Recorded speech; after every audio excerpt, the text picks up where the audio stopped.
वो ना जान से ही मार दी। मैंने मुस्तकीम ने जान से मार दी मेरी बेटी। बताओ, हमें इंसाफ चाहिए, हमें और कुछ नहीं चाहिए।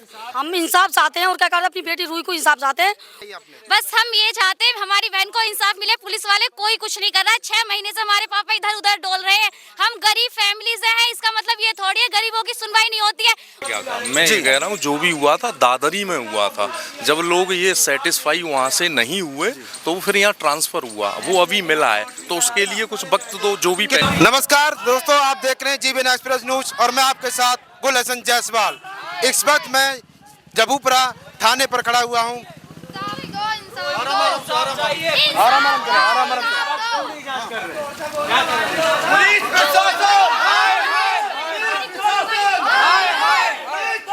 हमारी बहन को इंसाफ मिलना चाहिए। अच्छा, क्या किस तरीका से, कैसी तरीका से हत्या कर दी गई थी? मेरी बहन की बहुत बेरहमी से हत्या हुई। हम अपनी बहन का इंसाफ चाहिए। अच्छा, आज यहाँ थाने का घेराव करने आए हो, पुलिस क्या आपकी बात नहीं सुन रही है? नहीं सुन रहे, सही कह रहे हैं। हमारी बहन को इंसाफ चाहिए।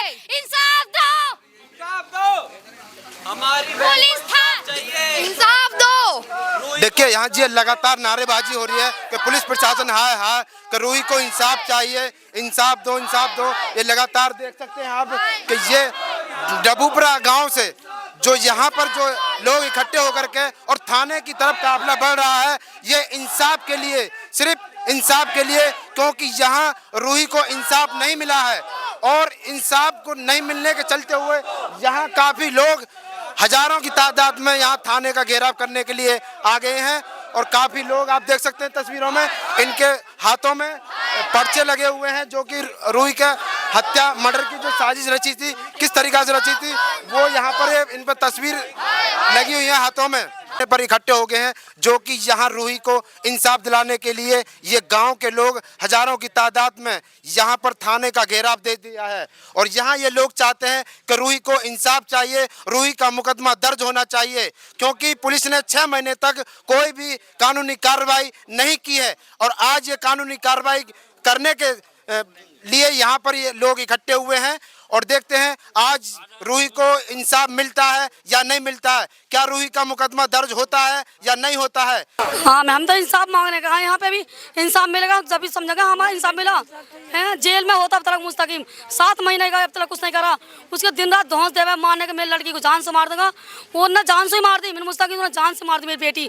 और मतलब उसमें अशोक अस्पताल में गए, 18 घंटे तक उस लड़की को कोई डॉक्टर नहीं आया। हमारे क्यों नहीं दिखा रहे लड़की को, आएगा डॉक्टर भैंकाते रहे। 10 बजे रात को फिर हमने ज़बरदस्ती करके अथात में लाए, सारा पैसा हमने लगाया, सारा खर्चा ख़त्म हो गया। उसके बाद में गाड़ी का भी पैसा हमने अपने पास से दिया। बताओ, हमें इंसाफ चाहिए, हमें और कुछ नहीं चाहिए। क्या मुस्तकीम जो है वो मकान बेच करके चला गया था, फरार हो गया? पता नहीं मकान बेच के कहाँ, हमारा तो कोई मतलब वास्ता नहीं है उससे, पर लेकिन ये पता नहीं कहाँ पे कहाँ नहीं रह रहा, हमें कोई मालूम नहीं इसकी। अब आप क्या चाहती हो? हम इंसाफ चाहते हैं और क्या करते हैं, अपनी बेटी रूही को इंसाफ चाहते हैं और किसी की बेटी के साथ ऐसा नहीं होगा, उससे कार्रवाई कर रहे हैं, हमारे ज्यादा ज्यादा कार्रवाई कर रहे हैं। देखिए रूही के मामले को पुलिस 6 महीना तक गुमराह कर करके यहाँ पर खींच के लाती है, लेकिन लगता है रूही को इंसाफ नहीं मिलेगा, क्योंकि आज भी पुलिस गुमराह की एक रास्ता बता रही है, गुमराह कर रही है। जो यहाँ पर रूही की बहन है खड़ी हुई, क्या आपको अब इंसाफ की क्या गुहार लगाई आपने? बस हम ये चाहते हैं हमारी बहन को इंसाफ मिले। पुलिस वाले कोई कुछ नहीं कर रहा है। 6 महीने से हमारे पापा इधर उधर डोल रहे हैं। हम गरीब फैमिली से हैं, इसका मतलब ये थोड़ी है गरीबों की सुनवाई नहीं होती है। हमारी सुनवाई होनी चाहिए, होनी चाहिए। पर जो हुआ था, आपने बताया था कि एक्सीडेंट केस है वो दादरी में। सुनो, मैंने क्या कहा, मैं ये कह रहा हूँ जो भी हुआ था दादरी में हुआ था। जब लोग ये सेटिस्फाई वहाँ से नहीं हुए तो फिर यहाँ ट्रांसफर हुआ, वो अभी मिला है, तो उसके लिए कुछ वक्त दो। जो भी कितना वक्त हो गया ट्रांसफर होने के बाद में, कितना वक्त हो गया? अभी हमें ये है कि हम ट्रांसफर होने के बाद में 3.5 महीना बता रहे हैं। 3.5 महीने हो चुके। आज तक मुस्तकीम को बुलाते हैं, मतलब 2 मिनट में बुला कर मतलब उसको भेज देते हैं, आमने सामने तलक नहीं कराया। क्या लगता है ये क्या सच कह रहे हैं?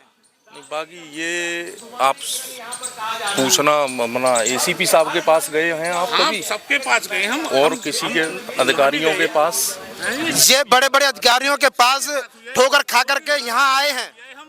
हमारे डीपीसी कौन सी नखलऊ उनके पास, हम बड़े साहब के पास हुई है, सबकी आती है थाने से। आपको आपको ये तो होना चाहिए कि एक मुलजिम फरार घूम रहा है और थाने के अंदर 10 मिनट बैठ करके चला जाता है, कि आपका फर्ज नहीं बनता उसको अरेस्ट किया जाए? अभी वो इन्वेस्टिगेशन में मुलजिम अभी दादरी से विवेचना हुई है, अभी उसमें नहीं है। अगर ऐसा होगा तो सर ये लोग बता रहे हैं 3-3.5 महीना हो चुके हैं, लेकिन अभी तक कोई जांच नहीं हुई है। हम थाने आते हैं, हमको भगा दिया जाता है। अगर इन्हें किसी चीज पर अगर ये लग रहा है तो ये हमें सुन लो। हकीकत है, इस गाड़ी का शीशा अगर मैं ये कह रहा हूं, ठीक है, हम तो जांच कर ही रहे, लेकिन आप सुनो, हम जांच कर ही रहे, लेकिन आप अगर किसी पहलू को आप ये चाह रहे हैं कि इस पे जांच कर लें तो हम आपकी मदद करेंगे। हम मदद कर रहे हैं आपकी। और आप कह रहे हैं एक्सीडेंट का केस चला के दिखाओ ना वीडियो, मेरी लड़की की है वीडियो चलते हुए। जी सर, ये 18 से 20 कितने फुट निकलेगा बेटी के? दूसरा आप गाड़ी देखिए, ये विवेचना दबाई जा रही है। ये बताइए, जांच यहाँ से लगी है, पीछे वाली कैसे मर जाएगी? बताओ आप हमें। जो सीनियर इंस्पेक्टर थे दादरी के मलूक सिंह, उन्होंने 5 लाख रुपए ले करके और कोई भी यहाँ पर उनके साथ इंसाफ नहीं किया है और केस को वहीं दबा दिया गया है। लेकिन परिजनों ने इतनी भी हार नहीं मानी और उसके चलते हुए दादरी से अपना केस ट्रांसफर करा करके रबूपुरा थाने में लेकर के आए। यहाँ पे भी लगता है रबूपुरा थाने में रूही को इंसाफ नहीं मिलेगा, क्योंकि आज यहाँ परिजन काफी लोगों के साथ में इंसाफ के लिए आए हैं, सिर्फ इंसाफ के लिए। एक और बेटी एक हत्या की साजिश का रूप दे करके रच करके एक और बेटी दहेज के लिए बलि चढ़ा दी गई है और यहाँ पर ये गुहार के लिए आए हैं। लेकिन लगता है 3.5 महीने से रबूपुरा जो यहाँ पर थाना है वो भी पुलिस गुमराह की रास्ता दिखा रही है और हम चाहते हैं कि रूही को इंसाफ मिलना चाहिए, क्योंकि सभी बेटी वाले हैं। और एक नारा है जो हमारे प्रधानमंत्री का भी नारा है कि बेटी बचाओ बेटी पढ़ाओ, लेकिन बेटी पढ़ी तो सही लेकिन बेटी बची नहीं। तो बने रहिए GBN एक्सप्रेस न्यूज़ के साथ, लाइक करें, कमेंट करें। मैं आपके साथ गुल हसन जायसवाल, नोएडा।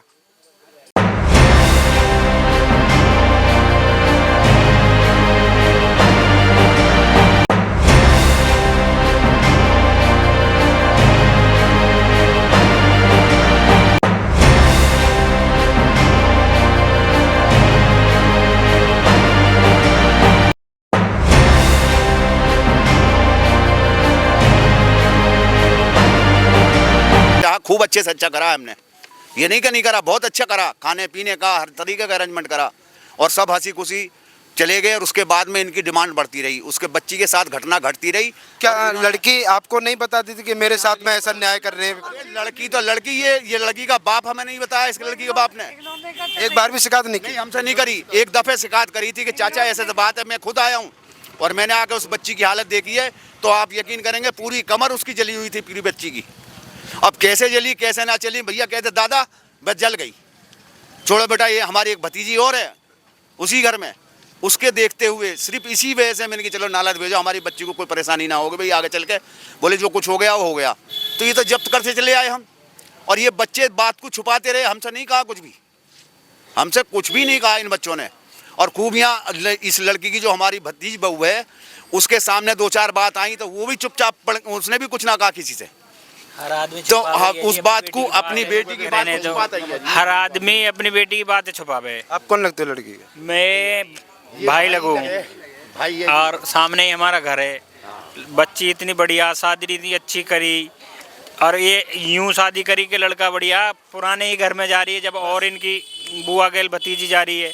ये तो प्री प्लानिंग है, जो लड़की बीच की सीट पे बैठी है। अच्छा, पहले से ही आपके जो कनेक्शन पुराना था? पुराना कनेक्शन, भतीजी थी हमारी इस घर में, हमारी भतीजी थी। और उस भतीजी ने उसी के हिसाब से हमने कोऑपरेट करा, भाई चलो घर का बच्चा है और अपने घर की बात है और ये अपनी भतीजी हमारी यहाँ यही है तो पोती भी चली जाएगी, कोई दिक्कत नहीं। बच्चों को समझा बुझा करके वो रिश्ता पक्का कर दिया और बड़े धूमधाम से शादी करी। जो कुछ भी था खूब अच्छी तरीके से शादी करी, ऐसा नहीं करी। पूरा गांव देख रहा था, पूरा गांव भी शादी में शरीक था। और उसके बाद ये हालत आई है साहब। शादी कितने दिन हो गए शादी से? शादी को तो मेरे 2 साल करीब हो गए शादी को। हाँ।